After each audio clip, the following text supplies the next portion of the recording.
মালৱেশনগৰ নামৰ এখন গাঁও আছিল। তাতে সকলোৱে সুখে শান্তিৰে খেতি-বাৰীৰ কাম কৰি নিজৰ জীৱন যাপন কৰিছিল। ধৰ্মেন্দ্ৰ সিহঁতৰ মাজৰে এজন আছিল। তাৰ মূলাৰ খেতি আছিল। গোটেই গাঁওখনত সকলোতকৈ ভাল মূলাৰ খেতি ধৰ্মেন্দ্ৰই কৰিছিল। ধৰ্মেন্দ্ৰৰ সৰু ভাইটি দেৱো খেতি-বাৰীত হাত লগাইছিল। কাম বৰ ভালদৰে চলি আছিল। ধৰ্মেন্দ্ৰৰ কোনো চিন্তা নাছিল। কিন্তু আনফালে দেৱৰ ধৰ্মেন্দ্ৰক লৈ বৰ ঈৰ্ষা হৈছিল। সব বাৰ দাদাৰে প্ৰশংসা হয়। মই যিমানে খেতিত সহায় কৰি দিওঁ না কিয়, শেষত সকলো প্ৰশংসা দাদাই লৈ যায়। ঘৰৰ সকলো খৰচৰ হিচাপো ধৰ্মেন্দ্ৰই ৰাখিছিল। দেৱৰ যদি কোনো বস্তু ল'ব লাগে তো তাক ধৰ্মেন্দ্ৰৰ পৰা খুজিব লাগিছিল, যাৰ বাবে দেৱৰ সদায় খং উঠে। ইমান সব হোৱাৰ পিছতো দেৱ সব বস্তু এৰি থৈ কামত হাত লগাইছিল। এদিনাখন দেৱৰ সব বন্ধু বাহিৰত চহৰলৈ গৈ ফুৰিবৰ কথা ভাবিলে।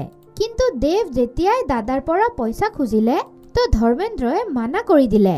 দেৱ, এই সময়ত আমাক খেতিত মন দিব লাগে। আমি ফচল নষ্ট কৰিব নোৱাৰো। তোমাৰ যদি যাবই লাগে তেনেহলে বেলেগ সময়ত গুচি যাবা। এনেও এইবাৰ বহুত সমস্যা আহিছে। দেৱ ধৰ্মেন্দ্ৰৰ কথা শুনা পাই বৰ খং কৰিলে। খঙত ঘৰৰ পৰা বাহিৰত ওলাই গ'ল। তেতিয়াই দেৱ নিজৰ বন্ধু ভোলাক লগ পালে। আৰে কি হৈছে দেৱ, ইমান চিন্তাত কিয় আছা? আৰু ফুৰিবলৈতো গৈ আছা না? নহয় ৰে, দাদাই পইচা দিয়াৰ পৰা মানা কৰি দিলে।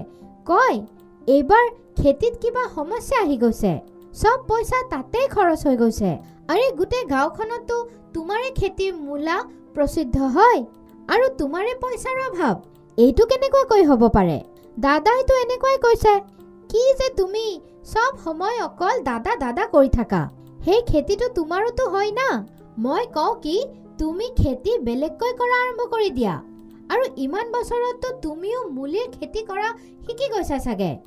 তেনেহ'লে তুমি নিজৰ খেতি কৰা আৰু নিজৰ পইচা য'ত মন যায় তাতে খৰচ কৰা। পিছদিনাৰ পৰাই দেৱ নিজৰ জমিৰ আন ভাগৰ পৰা মূলিৰ খেতি কৰা আৰম্ভ কৰি দিলে। ধৰ্মেন্দ্ৰ বুজি নাপালে কি এয়া কি হৈ আছে। এয়া কি কৈ আছা দেৱ? এতিয়া নতুন মূলা লগাব নোৱাৰি। নহয় দাদা, এতিয়াৰ পৰা আপুনি নিজৰ খেতি কৰিব আৰু মই মোৰ খেতি কৰিম। আপুনি মোৰ লগত কোনো সম্বন্ধ নাৰাখিব। দেৱৰ কথা শুনি ধৰ্মেন্দ্ৰৰ বৰ আচৰিত লাগিল। সেই সময়ত ধৰ্মেন্দ্ৰই দেৱক একো নকলে। দেৱ নিজৰ খেতি কৰা আৰম্ভ কৰি দিলে। সি সদায় আহি নিজৰ খেতিত কাম কৰে আৰু পইচা ৰোজগাৰ কৰাৰ সপোন চাই থাকে। এদিন আহিল যেতিয়া দেৱ মূলা লৈ বজাৰলৈ বিক্ৰী কৰিবলৈ গ'ল। কিন্তু বহুত কম মানুহে তাৰ মূলা কিনিলে। সব মানুহ ধৰ্মেন্দ্ৰৰ মূলাই কিনি আছিল। তেতিয়াই তাতে ভোলা আহিল। দেখিছা ভাই, এতিয়া তোমাৰ দাদাৰ বাবে তুমি ৰোজগাৰ কৰিব পাৰা নাই। মোৰ কথা শুনা, তুমি তোমাৰ দাদাক মূলাৰ খেতি কৰাৰ পৰা ৰখাই দিয়া। তেতিয়াই গৈ ক'বাত তোমাৰ বিক্ৰী হ'ব।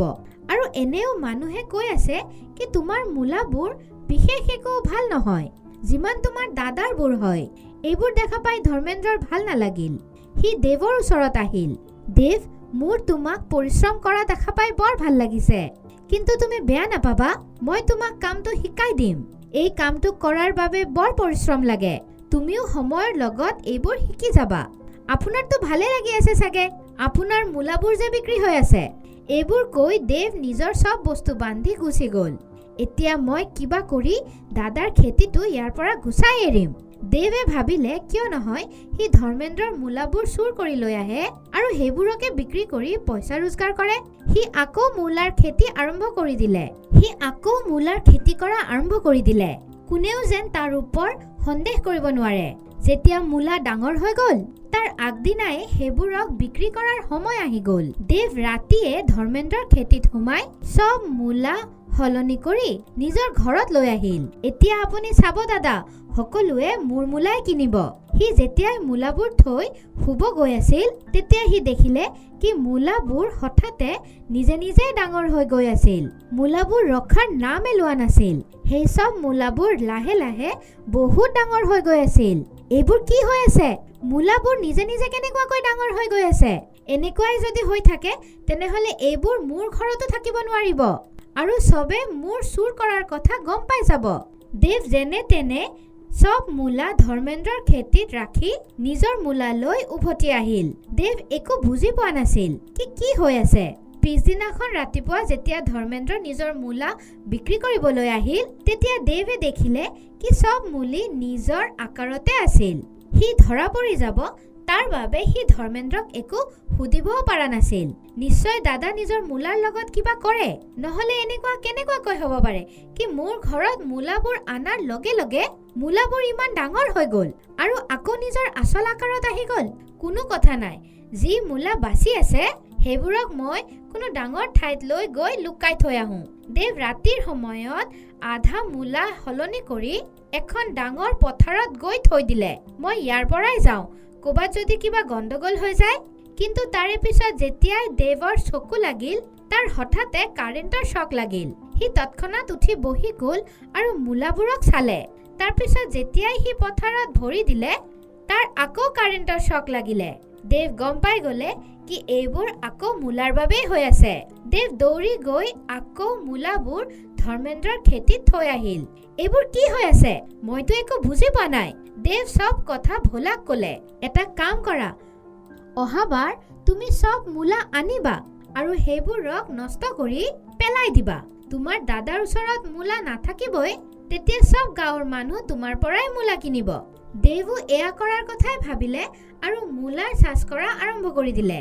আৰু মূলা হোৱাৰ পিছত সি আকৌ ধৰ্মেন্দ্ৰৰ ঘৰত গ'ল আৰু তাৰ সব মূলা চুৰ কৰি লৈ যাব ধৰিল। তেতিয়াই ধৰ্মেন্দ্ৰৰ চকু খুলি গ'ল। সি ধৰ্মেন্দ্ৰক মূলা লৈ গৈ থকা দেখা পালে আৰু তাৰ পিছা কৰিলে। দেৱ সব মূলা লৈ নদীৰ পাৰত গ'ল আৰু যেতিয়াই কটাৰী দি মূলা কাটিব গ'ল, সেই কটাৰীটো তাৰ ফালে ঘূৰি গ'ল আৰু তাক আহত কৰি দিলে। দেৱৰ বৰ খং উঠিল। সি জোৰে সেইটোৰ ফালে মাৰিব গ'ল, কিন্তু তেতিয়াই সেই কটাৰীটোও তাৰ ফালে আহিব ধৰিল আৰু তেতিয়াই ধৰ্মেন্দ্ৰ দৌৰি আহিল আৰু দেৱক বচাই ল'লে। তুমি কি কৰাৰ কথা ভাবি আছিলা? তুমি গম পোৱা তুমি কিমান ডাঙৰ পাপ নিজৰ মূৰত ল'ব গৈ আছিলা? আজি যদি মই নাহিলো হয়, তেনেহলে তোমাৰ প্ৰাণো যাব পাৰিলে হয়। দেৱ ধৰ্মেন্দ্ৰক সাৱটি ধৰি কান্দিব ধৰিল। ধৰ্মেন্দ্ৰই দেৱক ক'লে কি এবাৰ তাৰ ওচৰত এজন পথিক আহিছিল, যাৰ ওচৰত একোৱেই নাছিল। তেতিয়া সি সেই পথিকক নিজৰ সব জমা কৰি থোৱা পুঁজি দি দিছিল, কাৰণ তেওঁৰ অৱস্থা বৰ বেয়া আছিল। আৰু তেতিয়াই সেই পথিকে ধৰ্মেন্দ্ৰক এখন আচৰিত মূলাৰ খেতি কৰাৰ উপায় দিছিল, যাৰ বাবে তাৰ মূলা গোটেই গাঁওখনত সকলোতকৈ প্ৰসিদ্ধ মূলা হ'ব। আৰু যদি কোনেও কেতিয়াবা সেই মূলাবোৰক নষ্ট কৰিবলৈ বা